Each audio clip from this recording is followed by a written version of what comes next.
Les gars, aujourd'hui on se retrouve pour une vidéo vraiment spéciale. On est dans le port d'Hammerfest, tout au nord de la Norvège, et on va vous raconter l'histoire d'un beluga qui s'est certainement échappé dans un centre d'entraînement russe qui s'appelle du coup H. Vladimir et qui est maintenant depuis quasiment un mois au port d'Hammerfest. Là on va partir avec l'équipe de recherche norvégienne qui l'aide et qui le nourrit pour justement potentiellement le...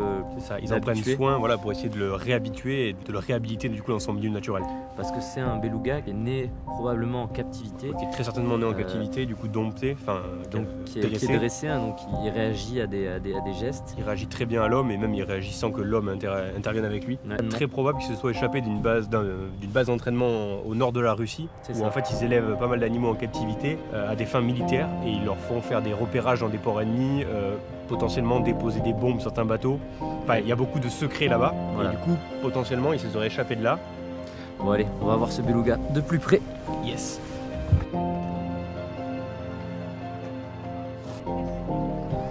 Je m'appelle Eve Jourdain, je suis française, je vis en Norvège depuis 2013 et en fait j'ai fondé mon organisation à but non lucratif qui est basée à Andenes, qui a pour but d'étudier les orques en milieu naturel en Norvège. Donc je pense que j'ai suivi les news comme tout le monde. Donc première observation, le beluga a été vu pas très loin d'ici avec un harnais. Les pêcheurs et le département des pêches se sont dépêchés sur place pour essayer de le libérer du harnais. Et puis l'animal a été vu pendant plusieurs jours qui ont suivi. J'ai vu qu'après 2 semaines, l'animal était toujours ici. Je me suis dit que j'allais aller voir. Et donc je me suis dépêchée sur place et puis moi je voyais qu'il y avait quelque chose qui ne tournait pas rond et que c'était clairement un animal qui est vraiment habitué à l'homme et potentiellement très dépendant aussi. Et donc je me suis dit que je voulais aider. Basé sur le fait qu'il avait un harnais, déjà ça veut dire qu'on sait qu'il a été utilisé par l'homme quoi. Et donc basé là-dessus, plus la géographie et le fait qu'il soit apparemment bien entraîné puisqu'il se met à faire des comportements lui-même sans que personne demande quoi que ce soit, clairement il vient d'un endroit où il a été donc dressé. Et on sait que la marine russe utilise des cétacés pour leur mission et ça inclut notamment des belugas parce qu'ils les ont en nombre dans leurs eaux. Et donc ça a été l'hypothèse principale. Ça n'a jamais été confirmé. Maintenant, il n'y a pas beaucoup d'autres alternatives puisqu'ils ne sont pas utilisés en Norvège, pas en Islande, pas à ce que je sache. Donc là, le beluga vient d'arriver, donc c'est le moment de le nourrir. Donc elles sont parties avec le bateau.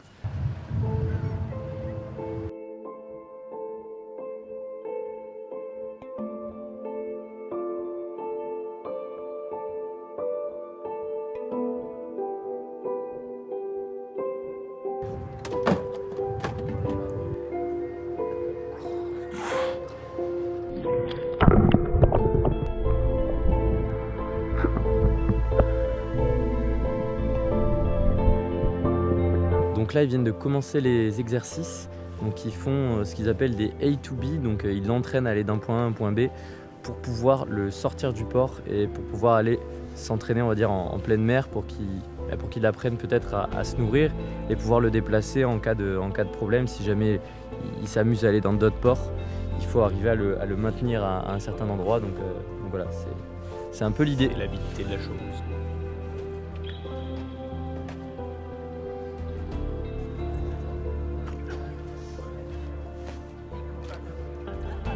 De voir ce beluga qui était du coup là, à quelques centimètres de nous, c'était vraiment quelque chose de fou parce qu'on n'a jamais vu de beluga avec Loïc, on n'a jamais vu. C'est énorme, c'est vraiment énorme. C'est vraiment gros. On a l'impression que c'est petit. Alors que c'est petit sur les schémas quand on regarde des trucs des baleines.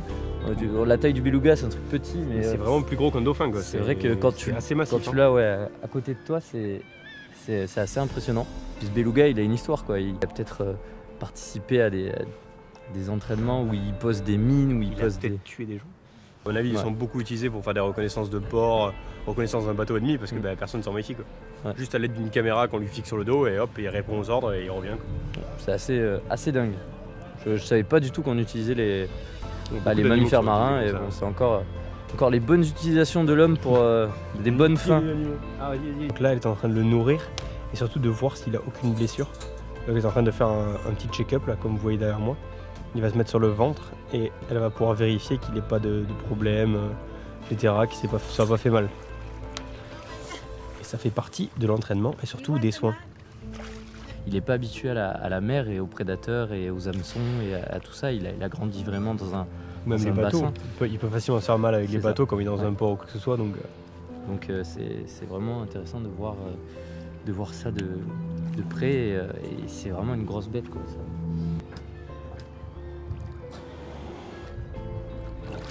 Son petit nom, c'est Valdimir. Donc c'est les gens en Norvège qui l'ont nommé. Ça a été un genre de sondage dans les news. Donc c'est un jeu de mots pour Val, qui veut dire whale en norvégien, et Dimir, allusion à Vladimir Poutine. Donc on pense qu'il a à peu près 8 ans. Il mesure 3,60 m. Ça veut dire que c'est un adolescent. Il faut savoir que pour les belugas peuvent vivre jusqu'à 40, 50 voire plus. Les populations les plus proches géographiquement, ça serait au Svalbard et aussi dans la mer de Barents. À l'époque, il y a de ça 20, 30, 40 ans, c'était relativement commun dans cette zone et même les gens parlent de grands groupes qui rentraient en fait dans le port ici. Mais avec le réchauffement climatique, ça n'arrive plus en fait, ils sont beaucoup plus au nord. Donc les chances que Valdimir tombe sur un groupe de belugas ne sont pas très élevées. Ce sont des animaux qui sont très sociaux, donc qu'on trouve typiquement en groupe. Et c'est des animaux typiquement de l'Arctique. Notre but principal, ça reste orienté science et recherche à des fins de conservation. Mais cela dit, on est très attentif au bien-être animal et quand il y a des cas comme celui-ci et qu'on peut aider, on le fait.